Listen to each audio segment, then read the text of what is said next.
अरविंद जी, किस तरह की मानसिकता, ये किस तरह की सोच है वो तालिबान जिसका सिर्फ हमारा देश नहीं पूरी दुनिया उस क्रूर चेहरे को देखती है और नहीं चाहती कि वो क्रूर चेहरा किसी भी तरह से सत्ता पर काबिज हो। हालांकि उस क्रूर चेहरे ने ताकत के दम पे, आतंक के दम पे राजधानी काबुल तक पे कब्जा कर लिया है कि दूसरी तरफ जिम्मेदार पद पे बैठे व्यक्ति इस तरह का बयान देते हैं। क्या क्या सोचते हैं आप इस बारे में? सरला जी, मैं अभी साक्षी जी की बातों में से एक उनके शब्द से असहमत।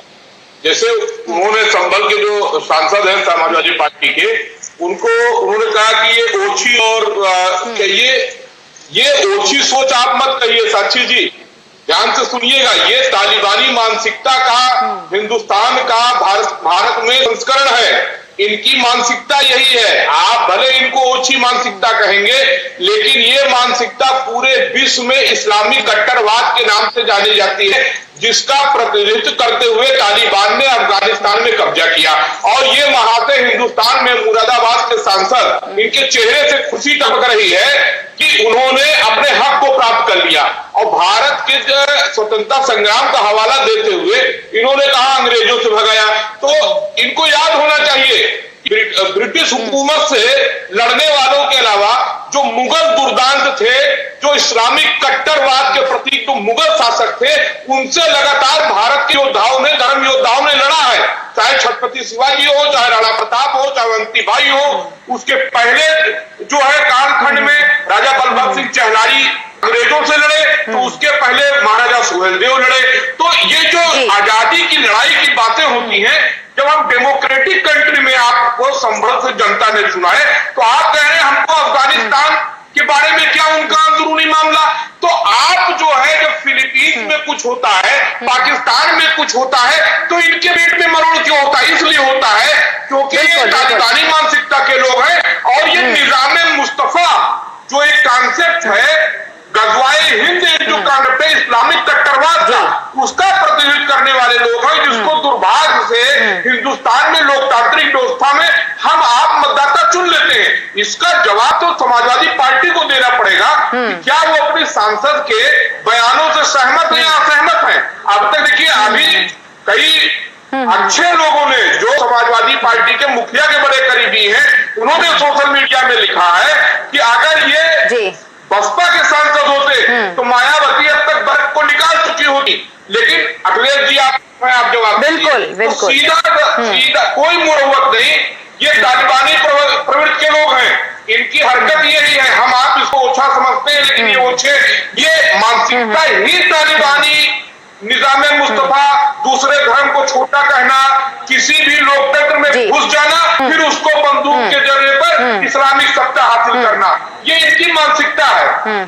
जी बिल्कुल, लोकतांत्रिक देश के लिए खतरनाक ही होता है। अरविंद जी, शफीकुर रहमान बर्ग के अलावा जो मुस्लिम पर्सनल लॉ बोर्ड के प्रवक्ता हैं सज्जाद नोमानी, उनकी तरफ से भी कुछ ऐसा ही अफसोसजनक बयान आया है, जो साफ तौर पे ये कहता है कि 20 साल के बाद अमेरिकी फोर्सेस को हटा करके तालिबान ने कब्जा किया है। ये बहुत अच्छी बात है और 2 कदम आगे बढ़ के उन्होंने तो तालिबान को बधाई तक दे डाली। किस तरह की मानसिकता है ये वही मैं पहले बताया, ये तालिबान जिस मानसिकता का प्रतिनिधित्व तालिबान कर रहा है कि पूरे विश्व में निजामे मुस्तफा लागू होना चाहिए। हिंदुस्तान के लिए उनका कॉन्सेप्ट है कि गजवाए हिंद। ऐसा समय आएगा जब हमारी फौजें पूरी जो है राउंड डालेंगी और जहां काफिर रहते हैं वहां पर नेस्तनाबूद कर देंगे। जितने बुत परस्त थे उनको बुतों को ढहा दिया जाएगा। इन्होंने तो शेर भी पढ़े थे, अभी सारे बुत ढहाए जाएंगे। तो ये वो मानसिकता है जो अपनी उपासना पद्धति के अलावा सारे उपासना पद्धति को खत्म कर देना चाहती है। ये वो मानसिकता है जो ये नहीं चाहती है कि उसकी बातों के अलावा, वो जो उसने कह दिया उसके अलावा कोई पुरुष, स्त्री, बच्चा, बच्ची, कोई भी खुलेपन से रहे। खुलेपन से मेरा आश्रय कभी स्वतंत्रता से ही है, स्वतंत्रता नहीं है। हर समाज में एक नियम कायदा कानून होना चाहिए, लेकिन स्वतंत्रता के नाम पर आप व्यक्ति को कुचल नहीं देंगे, भावना को कुचल नहीं देंगे। तो ये जो तालिबान जिस भावना का प्रतिनिधित्व कर रहा है, वो भावना है इस्लामिक कट्टरवाद, जिसके खिलाफ पूरा विश्व खड़ा हुआ और अभी भी खड़ा है। जो लोग देखिए, भारत में भी तमाम ऐसे लोग हैं, अधिकांश ऐसे लोग हैं जो आज तालिबान के वहां पर जीतने पर, तालिबान की कब्जा करने पर खुश है, उनकी खुशी प्रकट हो रही है सोशल मीडिया में, बयानों में, सब पर। लेकिन जवाब जो अपने को लोकतांत्रिक व्यवस्था में लोग मानते हैं, लोकतंत्र के हिमायती बनते हैं, कहीं भी खून खराबा होता है तो उसको आलोचना करते हैं, आज उनकी चुप्पी खतरनाक है। और दूसरी तरफ जो भारत भूमि के लोग हैं, जो भारत में जन्मे हैं, भारत को मां मानते हैं, भारत को सर्वस्व मानते हैं, उनको सबक लेने की जरूरत है कि एक भी अफगानी जो अफगान नागरिक है उसको भारत शरण न दे, ये आवाज उठनी चाहिए। और इस खतरे को समझना चाहिए कि तालिबानी मानसिकता का कोई भी आदमी आपके आसपास हो, उसको मजबूत मत होने दिए लोकतांत्रिक व्यवस्था में। अगर ये मजबूत होंगे तो समय आने पर समझ लग सकता है, ये कह रहे हैं 20 साल बाद, तो हिंदुस्तान में 50 साल बाद ये तालिबान का इस तरह का शासन आने की प्लानिंग इनकी हो सकती है। जो विभिन्न इस्लामिक ही स्कॉलर्स बताते हैं डिबेट में कि इनके ये कॉन्सेप्ट है, ये कॉन्सेप्ट गलत है, वो आज वो साबित हो रहा है कि इनकी लंबी प्लानिंग होती है, आज नहीं, कल नहीं, परसों नहीं, तो लागू हो और निज़ाम मुस्तफा लागू हो, कोई और धर्म ना रहे, तालिबानी लागू हो, उसी लिए खुद रहे हैं। इनको लग रहा है कि हमारी जीत हुई है और ये प्रकट कर रहे हैं उसको। और इस सतर्क रहने की जरूरत है, बच के रहने की भी अब दम पर ही ये दुनिया चल पाती है। एक बार फिर से अरविंद जी आपके पास आऊंगी। अगर हम तालिबान की हाल फिलहाल की तस्वीरें देखें तो वो इतनी ज्यादा भयावह थी, जिस तरह से एयरपोर्ट पर लोग भीड़ लगा करके प्लेन में चढ़ने के लिए थे और एक फ्लाइंग प्लेन से जिस तरह से हवा से लोग नीचे गिरे, वो इस बात का सबूत है कि जो भी तालिबानी मानसिकता को बढ़ावा देता है या उसका सहयोग करता है, उसके देश के नागरिकों की हालत किस तरह होती है। और यहाँ पे मैं एक और बात जोड़ना चाहूंगी, अगर तालिबान इतना ही अच्छा है, अगर तालिबान की इतनी ही तारीफ की जा रही है, इतने अच्छे ओहदों पर बैठे हुए इतने उम्र दराज लोगों की, तो क्यों अफगानिस्तान के लोग इस तरह भाग रहे हैं, इस तरह डरे हुए हैं, इस तरह वहां पे पैनिक कंडीशन है कि सब लोग अपना मुल्क छोड़कर जाने के लिए तैयार हैं। आज इतिहास दोहरा रहा है।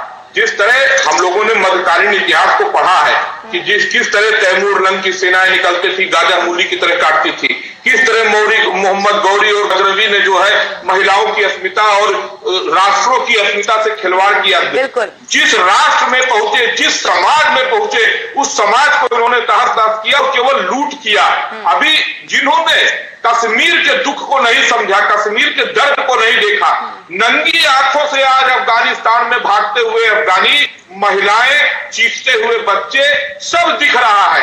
तो ये कोई अफगान में, जैसे कोई अफगान में तालिबान कोई आज का ये संगठन नहीं है जिन्होंने क्या, ये एक मानसिकता है, मध्यकालीन बर्बर युग की मानसिकता जो इस्लामिक कट्टरवाद का प्रतिनिधित्व करते हुए तालिबान ने वो काम किया है। और ये सतत प्रक्रिया है। सनातनियों की अगर बात करें तो हमने राक्षसों और दैत्यों और असुरों के बारे में भी पढ़ा कि कैसे वो अत्याचार करते थे, ऋषियों मुनियों और सब समाज के लोगों को परेशान करते थे।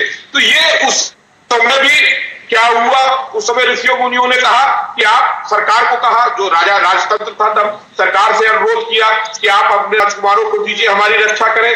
तो वही है आज लोकतांत्रिक व्यवस्था में है। सरकारों का अपना महत्व है, हम सरकार से मांग करते हैं, हैशटैग चलाते हैं, लेटर लिखते हैं, लेकिन समाज की जिम्मेदारी बड़ी बन पड़ी है। अब ऐश्वर्या जी, समाज को अब ऐसे तत्व, सोशल मीडिया का जमाना है, मीडिया का जमाना, ऐसे तत्व जो तालिबान के पक्ष में खड़े हैं, तालिबान की जीत पर बधाई दे रहे हैं, तालिबान की जीत पर उनकी मुस्कुराहट आ रही है, किसी भी कारण से वो तालिबान को जस्टिफाइड कर रहे हैं, ऐसे लोगों से आपको रिश्ता खत्म करना पड़ेगा। ऐसे लोगों को के बारे में सरकार को सूचित करना पड़ेगा। सरकारों का काम समाज की सहभागिता से मजबूत होता है। आज समाज को, भारतीय समाज को तालिबान के पक्षधर लोगों को बेनकाब करने की जरूरत है। अब चुप्पी तोड़नी पड़ेगी देश के लिए। ये बिल्कुल बर्दाश्त नहीं किया जाना चाहिए कि हम किसी कट्टरवाद को भारत में रहकर जस्टिफाइड करें और उसके लिए हम तर्क करें। जो भी ऐसा कर रहा है उसकी जगह कानूनन, विधि सम्मत जेल के शिक्षों के पीछे होनी चाहिए और हो रही है। FIR दर्ज हो गई है वर्ग के खिलाफ। बिल्कुल आपने सही पे लगाम लगाने की। अरविंद जी आपके पास आऊंगी अपने आखिरी सवाल को लेकर के, और सीधा ऐसे बयानों को क्या हम हल्के में लें, क्या हम छोड़ दें कि वो उनके अपने पर्सनल बयान हैं, हम इनसे इत्तेफाक नहीं रखते जैसे कि ज्यादातर पार्टियां कहती हैं, या फिर बहुत जल्दी इस चीज को समझने की जरूरत है कि बहुत सारे लोग हमारे आसपास भी मौजूद हैं जो इस तरह का मन बनाए बैठे हैं? देखिए, ये पार्टी के ऊपर की बात है, और जहां तक अगर पार्टी के नेता अखिलेश यादव का बयान आता भी कि उनका व्यक्तिगत है, तो उनको भी याद होना चाहिए इस देश में विपक्ष की राजनीति का सबसे बड़ा हस्ताक्षर अगर कोई है तो डॉक्टर राम मनोहर लोहिया है। और डॉक्टर राम मनोहर लोहिया राष्ट्र प्रथम उनका ही सूत्रवाक्य था, नेशन फर्स्ट। उन्होंने कहा कि मेरे लिए राष्ट्र सबसे प्रथम है, उसके बाद मेरी विचारधारा है, उसके बाद दल है, और सबसे अंत में मैं हूं, जो आज नरेंद्र मोदी जी दोहराते हैं। तो अगर डॉक्टर राम मनोहर लोहिया की पार्टी का एक सांसद ये कहता है कि तालिबान और उसकी आजादी की तुलना भारत से, तो ये दुर्भाग्यपूर्ण है। अखिलेश यादव को और दूसरी सरकार, समाज ने अपना काम कर दिया है, समाज के एक राजनीतिक कार्यकर्ता ने मुकदमा दर्ज कर दिया है, अब सरकार को उस पर एक्शन लेना है। और तमाम ऐसे लोग जो इस तरह की आतंकवादी गतिविधि तालिबान के साथ खड़े हैं, उनको समाज को अपना रिश्ता तोड़ना है और सरकार को कार्रवाई करनी, सीधी सी बात है।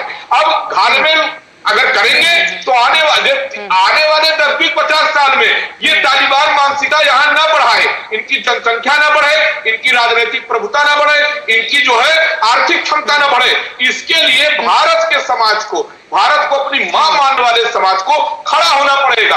अब भाईचारे के नाम पर आपको चारा बनना बर्दाश्त न करें। आप विश्व बंधुत्व के नारा दीजिए, आप वसुधैव कुटुंबकम को दीजिए। सनातन के जितने इष्ट देव हमारे हैं, अगर शास्त्र उनके हाथ में है तो शस्त्र भी है, शस्त्र अपनी और जनता की रक्षा के लिए है, और ये दायित्व सरकार का है। सरकार ही हमारी, हम सरकार को ही सर्वे सर्वा बनाए हैं लोकतंत्र में, तो सरकार के पास सुरक्षा व्यवस्था पूरी है। समाज की जिम्मेदारी है कि असामाजिक और आतंकवादी गतिविधियों को संरक्षण और समर्थन देने वाले लोगों को सूचित करें और सरकार अपना काम करे। बिल्कुल समाज जल्द से जल्द